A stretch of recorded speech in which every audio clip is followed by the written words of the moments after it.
Hi Pisces! Welcome po sa ating channel. Ito ang inyong daily Gabay Tarot reading for August 30, 2024. Please be reminded kung naka-resonate kayo, comment down. Kung hindi kayo naka-resonate, ibigay niyo pa sa iba kasi channel reading po ito. This is for you Pisces ngayong August 30, 2024.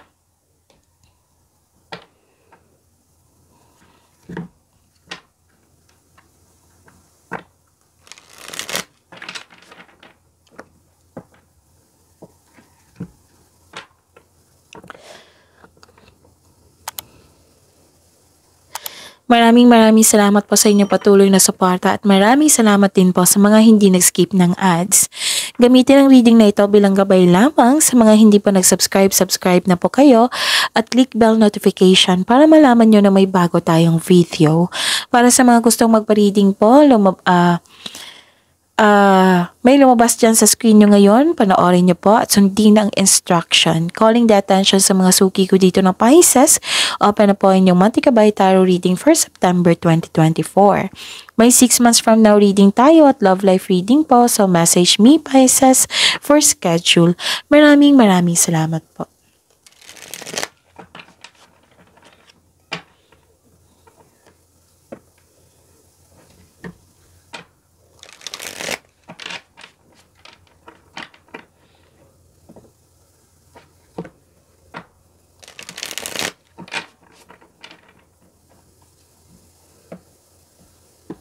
Para po ito sa inyong Pisces ngayong August 30, 2024. Spirits Guide, mga ganap po ngayong August 30, 2024 para po kay Pisces. I need 3 cards po.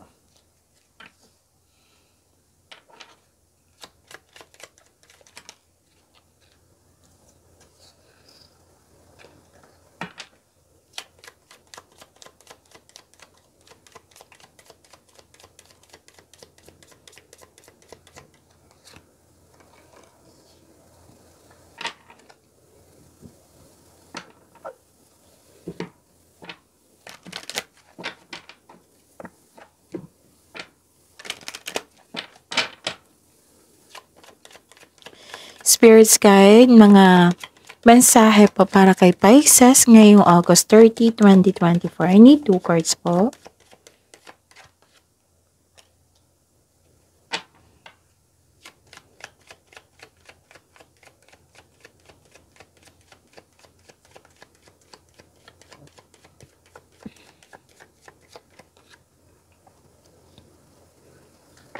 Okay.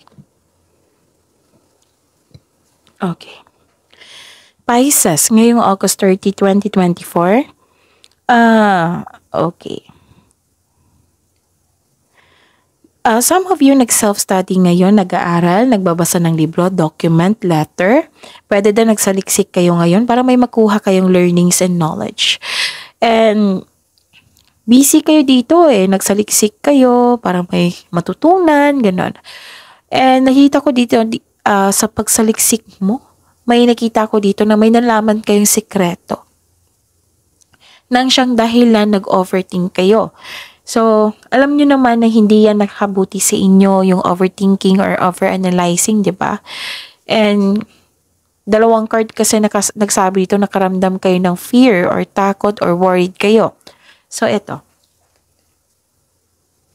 Stop overthinking. Okay? Stop worrying. How to stop it?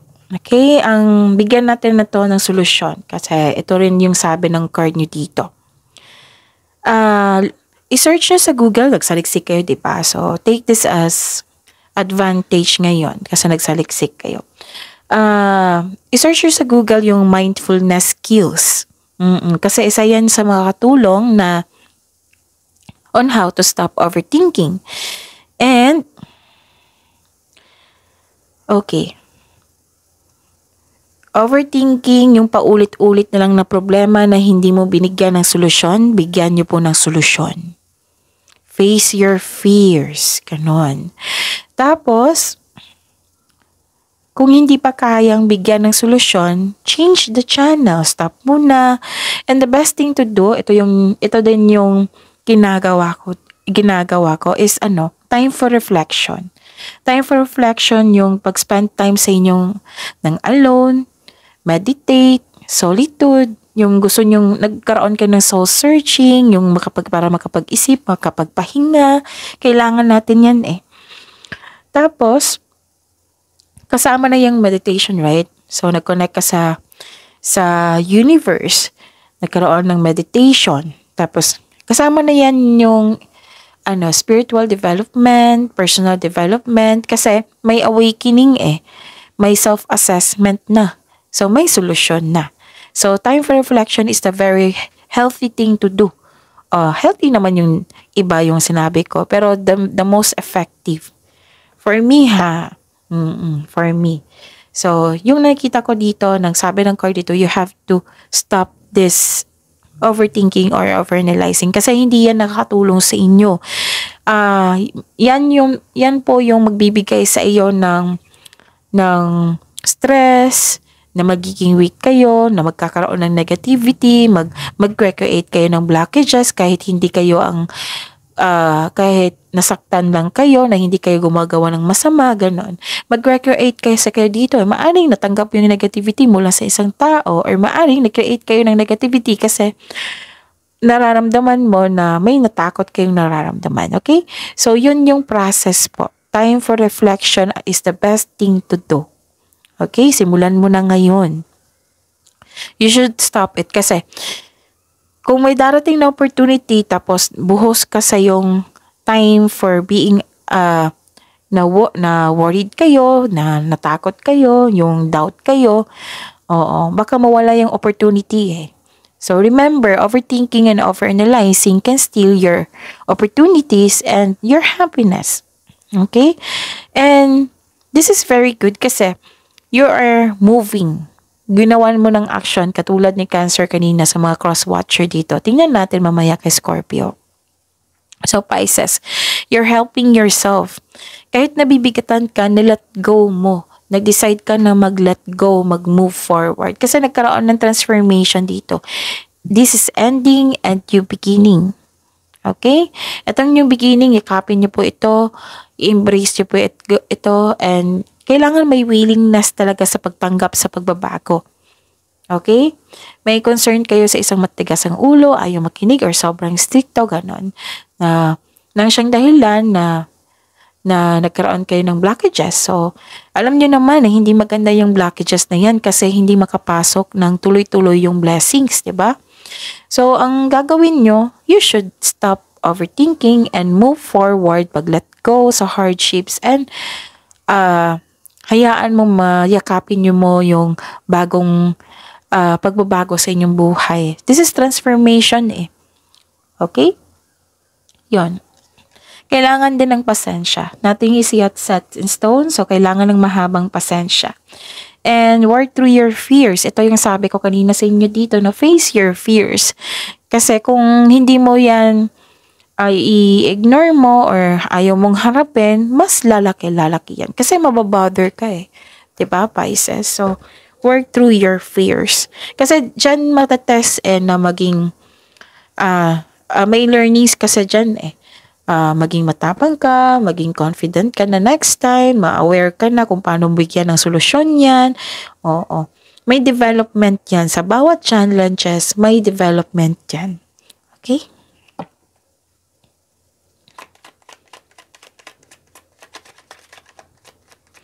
Spirit's Guide. Ano po yung energy ni Pisces ngayong August 30, 2024?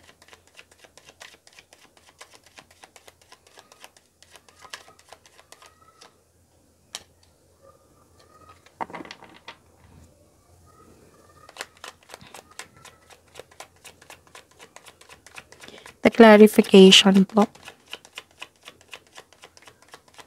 Para kay Pisces energy.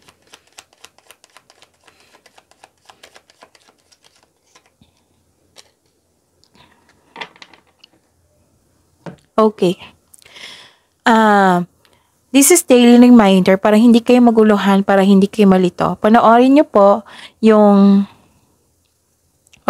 panoorin nyo po yung last 4 days kabay tarot reading nyo po. Like for example, napanood nyo ito ngayong August 30, 2024. Panoorin nyo po yung August 29, 28, 27, 26. Kung may nakita kayo or narinig kayong repeating message, kailangan nyo po iyan bigyan ng atensyon. Kung maaari po, bigyan nyo po ng solusyon at aksyon. Again, calling the attention sa mga suki ko dito, open na po inyong Monte Gabay Tarot reading for September 2024. May 6 months from now reading tayo at love life reading po. So message me Pisces for schedule. Maraming salamat po. What is your energy, Pisces? Wow, this is very good. This is abundance. So claim nyo tong blessings, ha? May abundance po.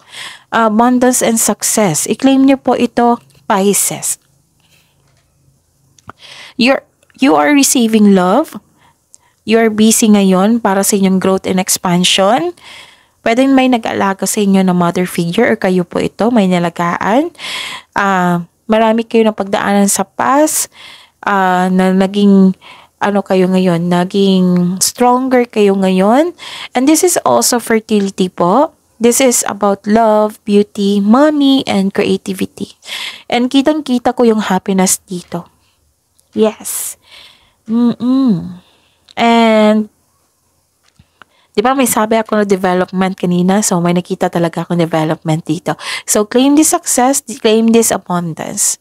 So be happy with the results of your actions. Actually, pwedeng may na-receive kayong balita ngayon or kayo po na buntis kasi nakita ko dito fertility eh. Pwedeng may buntis. Pwede din na kung gusto nyo magkaroon ng anak, then go ahead. Oo. So yun. This is your chances. May pagbubunga talaga. Whether sa bagay, pagbubunga ng bagay, pwedeng sa pagbubuntis. Okay? Yon. And may reminder po ang card niya po dito na remember to practice self-love. Okay? Yon. Ano pa? May offer dito eh. Yes. This is offer ha. Emotional offerings. Yung offer na ito, binigyan mo ng agarang action.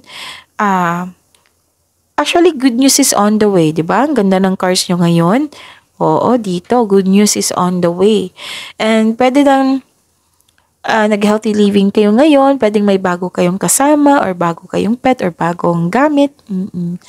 And pwede din sa career and money to na may parating na offer or opportunity. Yes, pwedeng project ito na very excited po kayo kasi nakita ko dito na agarang action sa sobrang excited. Oo. Naka-receive kayo ng support dito eh. And I consider this support is from your, pwedeng boss nyo ito or amo, na may promotion, may pagtaas ng sweldo, allowance. Sabi po dito na be open po sa open your mind to the inspiration po. Kasi may enjoy mo yung mga gawain ngayon eh. Okay? So, sa love life to okay, ito. May reminder ang card nyo dito. Lalo na sa mga single dito.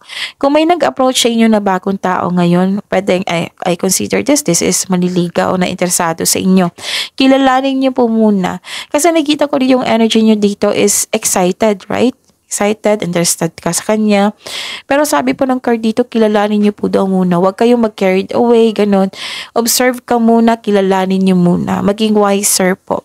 Alamin nyo kung ano talaga yung motive niya. Okay? Kasi may nakita ko dito, may malaman kayo sekreto. So, alamin muna, huwag kayong magpadala sa inyong feelings ngayon.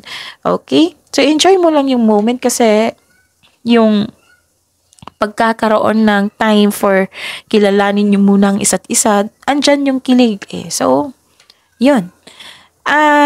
Di ba may sekreto? Oo. Sa mga marelasyon dito sa buhay mag-asawa, may pangyayaring aminan po.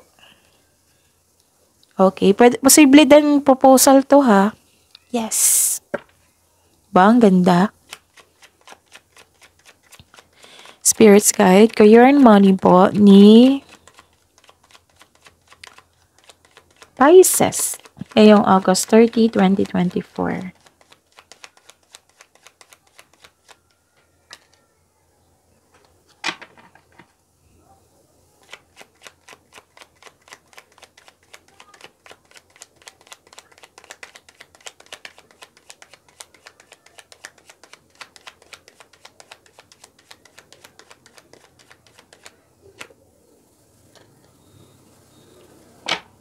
Okay. This is your career and money, Pisces.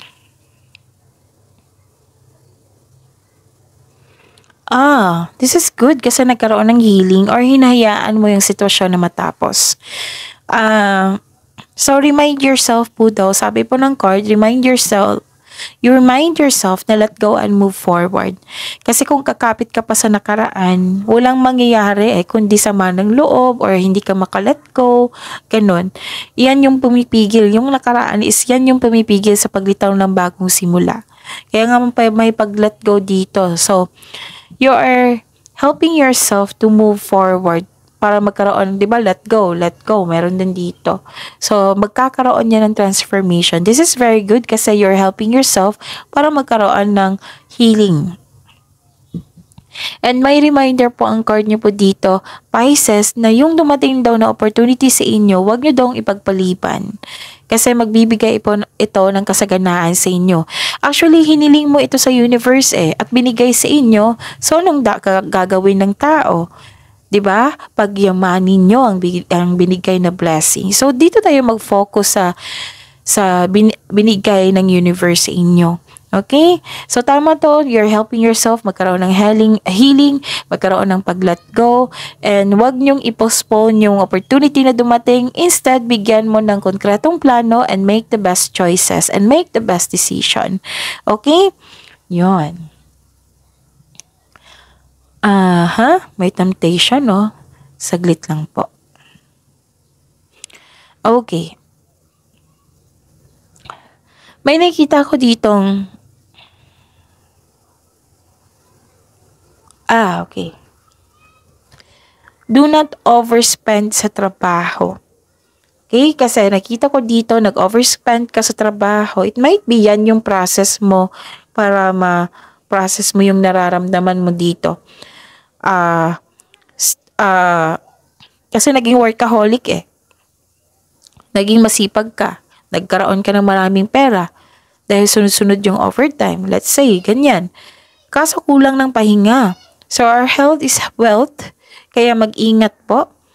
And magkaroon ng balanse kung kinakailangan po. Yes. Oo. And don't, wag niyong pahirapan yung sarili niyo. Okay? Pwede din nagtitiis kayo ng toxic na kasamahan dyan, na nagstay kayo sa trabaho, then make a change. It might be change career, and it might be put boundaries na hindi kayo maapektuhan sa ganitong toxicity na ito. Okay? Yon. Spirit's Guide. Love Life, Self-Love, Partnership, and Romance ni Pisces ngayong August 30, 2024.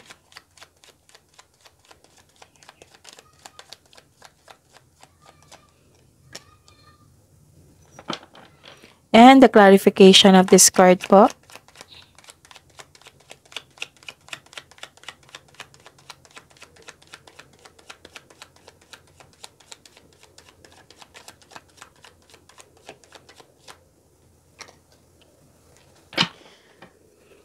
Maraming salamat po sa patuloy na tiwala at suporta sa ating channel at maraming salamat din po sa mga hindi nag-skip ng ads. May lumabas dyan sa screen nyo ngayon, panoorin nyo po. Kung gusto nyo po iyan, then follow instruction. This is your love life, self-love, partnership, and romance. Okay. Ang ganda.